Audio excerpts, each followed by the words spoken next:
Second tournament title, kind of wraps up your tournament season. Next one will be districts. What's it mean to get out of here with another championship trophy and some individual accolades for some of your teammates as well? Yeah, Coach Hodge always says it's hard to come and win championships. You only get a couple times a year to get to, so it's always good to come out and win one. We dominated from tip-off to end of the game, and I'm glad for all my teammates that got accolades tonight.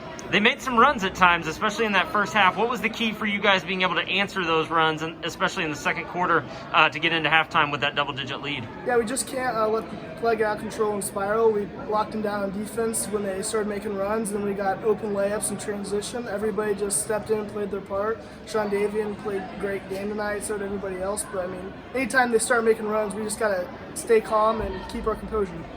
Talk about that into the second quarter as well. Sean Davian rebounds, and it didn't look like there was much time left. Did you know what was on the clock when you got the ball in your hands? Yeah, I looked up and I saw there was about 7 seconds left, so I didn't box my man out who almost got it. So Coach Oz was a little frustrated at that at halftime. But I leaked out, and Sean Davian I thought was going to shoot a half quarter there, but he threw it up and I was able to get a last-second layup and kind of give us some momentum going into halftime. And you guys kept finding ways to get momentum. Into the third quarter, you get that big three from Eli, I think his only basket, and then Jace does what Jace does. How big was that, do you think, at the end of the third quarter to almost wrapping it up?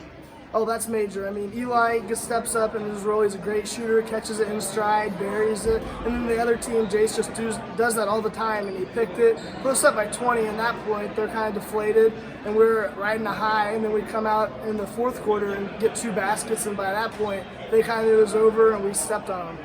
As a senior that does a little bit of everything and somebody who's really embraced his role over the last 2 years, how impressed have you been with Sean Davian kind of doing the same to a certain extent and kind of developing as a player over this last month? Yeah, I have to do a lot of things. I try and get a lot of people involved with my passing and things, and just to see him kind of not be as dominant as a scorer as he used to be when he was younger, and kind of step into passing roles, at least look for it. But as long as we're still getting, 23 tonight, so just so that I can kind of shed my light on some other people, I'm glad that I can encourage other people to do the same thing that I've kind of done for a couple of years. How big do you think Sean Davian will be if you guys are going to make another run this year towards a district championship game? He has to be a major piece. We need him to be locked in every night. I mean, he's got to guard their best player a lot of the times on offense. He's got to be himself and give us what he can give us, and we'll figure the rest out and make a deep run here.